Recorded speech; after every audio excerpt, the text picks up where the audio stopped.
Friends, welcome back to our channel Gyan Ganga Ayurveda classes में। आज हम लोग बात करने वाले हैं अष्टांग हृदय के सूत्र स्थान के छठे चैप्टर अर्थात अन्न स्वरूप विज्ञानी अध्याय के अंतर्गत हम लोग बात करेंगे कृत अन्न अर्थात पाक अन्न वर्ग की बात करेंगे। जैसा कि नाम है कृत अन्न, कृत का मतलब होता है पकाया हुआ। इससे पहले हम लोग मतलब कोई भी चीजें जो पढ़ेंगे यहाँ पर हम इसको एक तरह से भोजन होता है ना, उसको पका लेते हैं तब उसको हम लोग कहते हैं कृत अन्न अर्थात पक्व अन्न। कोई भी अन्न है उसको जब पका लेंगे तब उसके गुणों के बारे में बात करेंगे। इससे पहले हम लोगों ने शुभ धान की बात किया, चाहे शुभ धान में आपने दाल चावल की बात किया, शमीधान शुभ धान में आपने दाल चावल और गेहूं की बात किया, शमीधान में आपने शिम्बी धान में आपने एक तरह से दाल पल्सेस की बात किया। उसके बाद हम लोगों ने फलों की बात किया है, उसके बाद मांस रस की बात किया है। मतलब अलग अलग वर्ग पढ़ा है।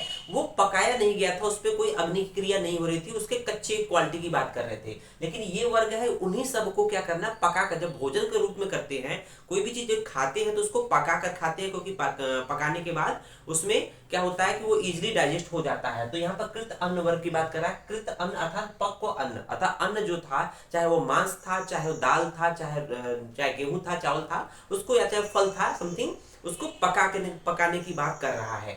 अब तो देखेंगे अग्निपाक की बात कर रहा है। तो यहाँ पर हम लोग सबसे पहले शुरू करेंगे कि मंड पेया बिलेपी ओदन के गुण। तो यहाँ पर देखेंगे मंड पेया बिलेपी ओदन, ये क्या है? एक्चुअल में यवागु है। ये क्या है? यवागु के भेद है। यवागु 3 प्रकार के होते हैं, आप अभी पढ़ोगे, आप पढ़े भी हैं चरक संहिता में कि यवागु चरक सूत्र 4 में यवागु के बारे में पढ़े हैं। तो यहाँ देखेंगे कि मंड पेया बिलेपी, यवागु मुख्यतः 3 प्रकार के होते हैं, मंड पेया बिलेपी। साथ ही साथ ओदन, ओदन बोलते हैं चावल को।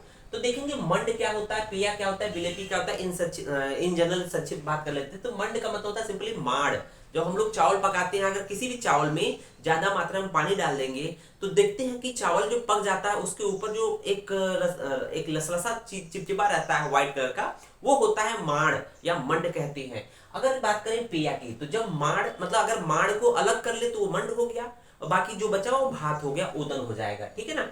अगर उस मंड में और उस माड़ में अगर थोड़ा सा चावल का कण भी आ जाए तो उसको बोलते हैं पेया।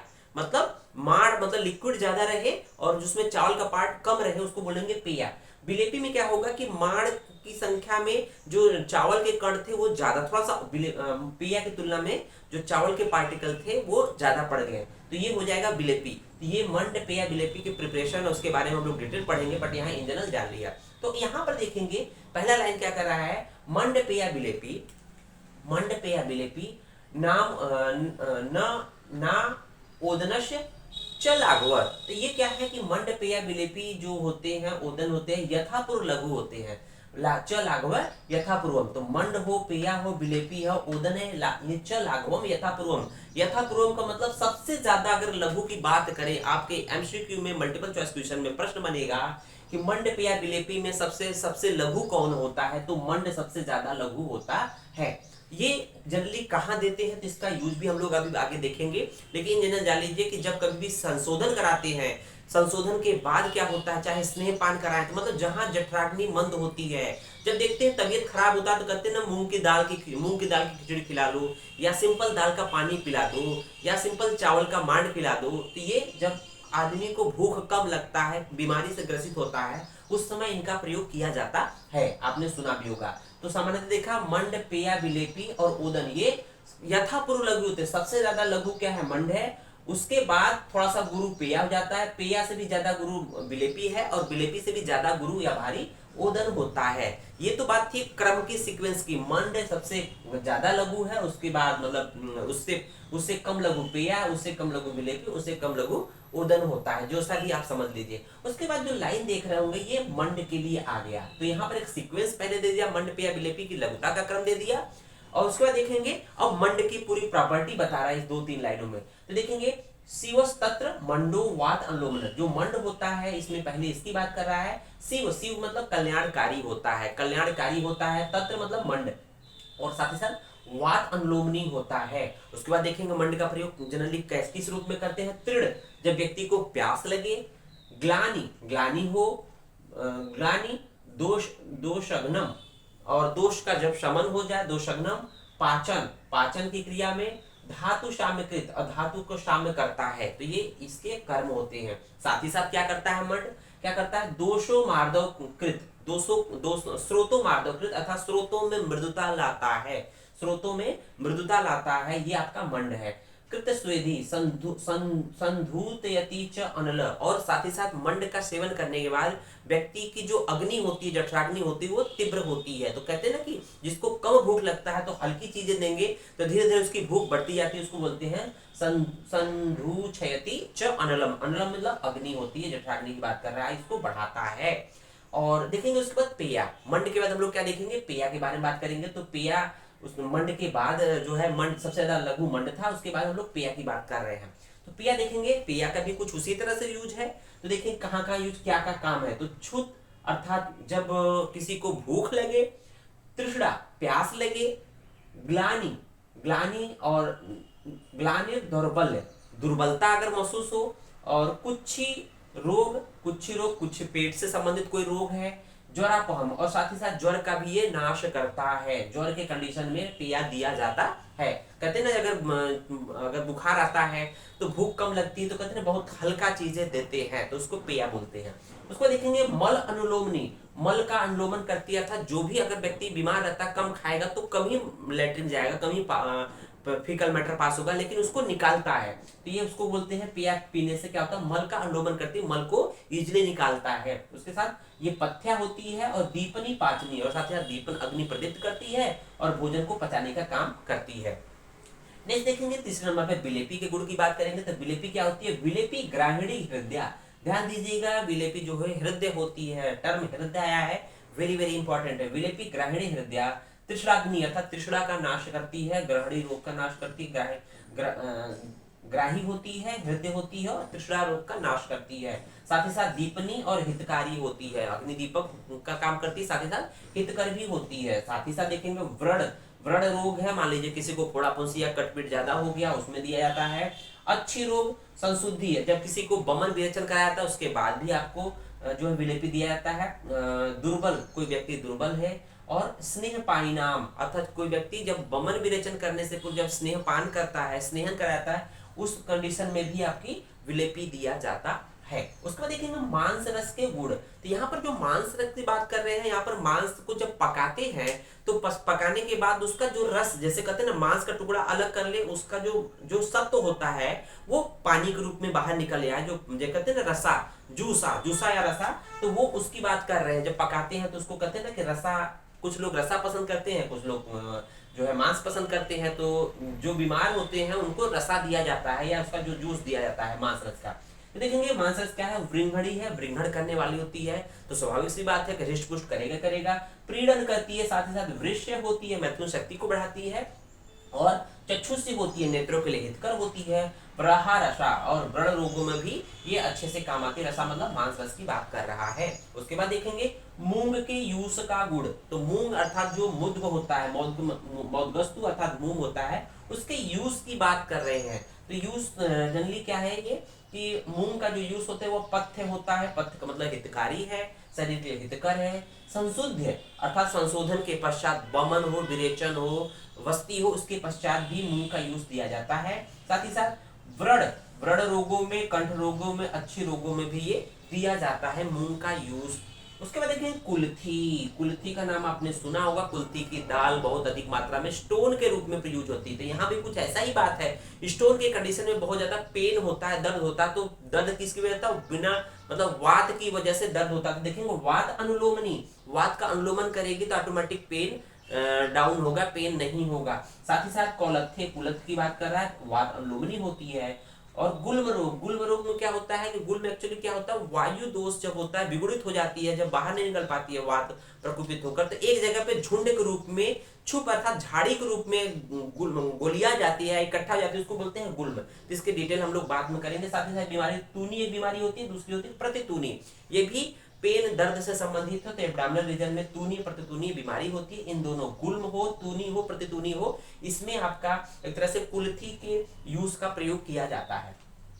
उसके बाद देखेंगे हम लोग रसाला या श्रीखंड के गुण। तो रसाला श्रीखंड हम उम्मीद है कि सभी लोग खाए होंगे।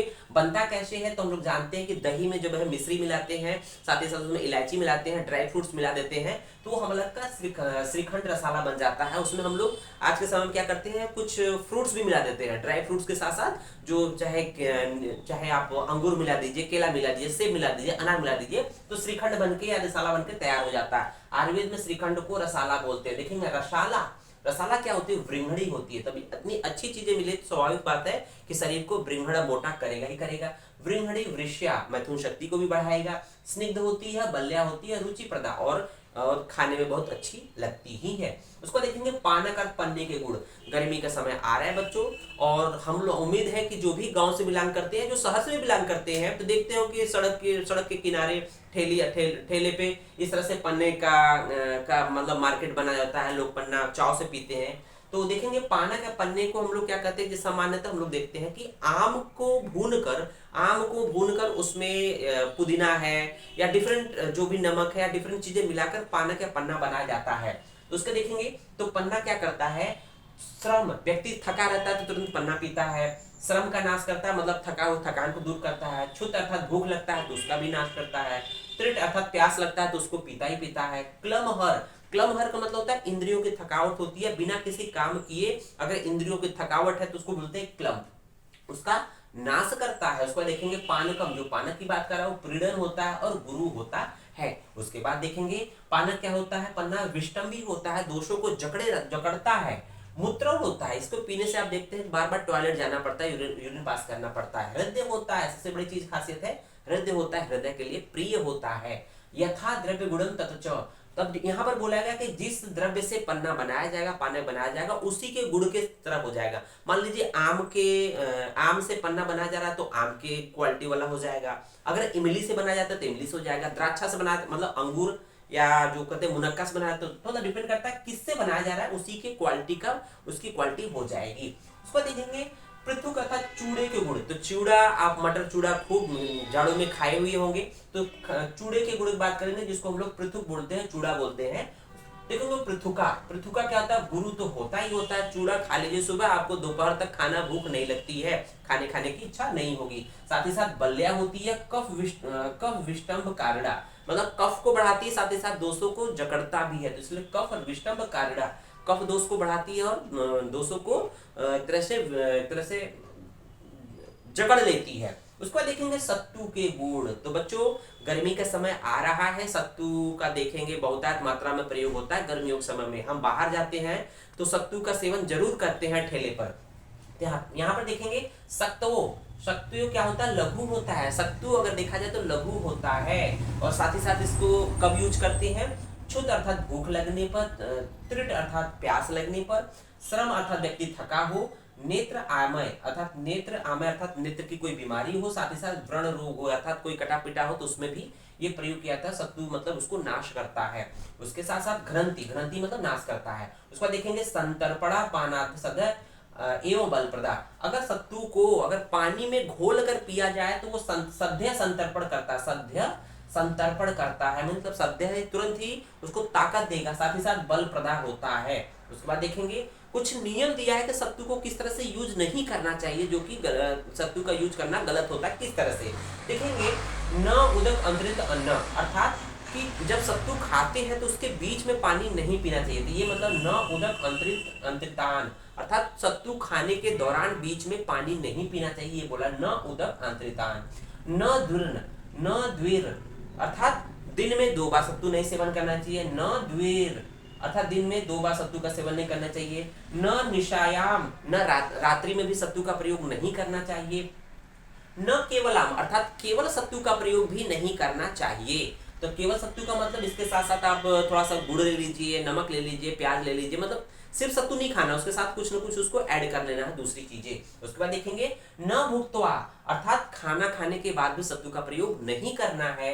न द्विजय छित्वा, और बोला गया है कि कुछ लोग क्या करते हैं, सत्तू को थोड़ा सा पानी मिलाकर आटे की तरह गूंथ के उसको दांत से काट कर खाते हैं। ठीक है, दांत से काट कर नहीं खाना है, बोला गया न द्विजय छित्वा, मीन्स सत्तू को दांतों से काट कर नहीं खाना है। उसको देखेंगे सत्तू न वा बहुन, न वा बहुन का मतलब सत्तू को बहुत अधिक मात्रा में भी नहीं खाना चाहिए। तो ये कुछ नियम थे जो कि कृत अन्न वर्ग से संबंधित थे या पक्व अन्न से संबंधित थे। उम्मीद है वीडियो बच्चों समझ में आया होगा। वीडियो को लाइक शेयर और ज्यादा से ज्यादा कमेंट करें और साथ ही अगर वीडियो चैनल पे नए हैं तो चैनल को सब्सक्राइब जरूर करें। जय हिंद, जय भारत, जय आर्मी।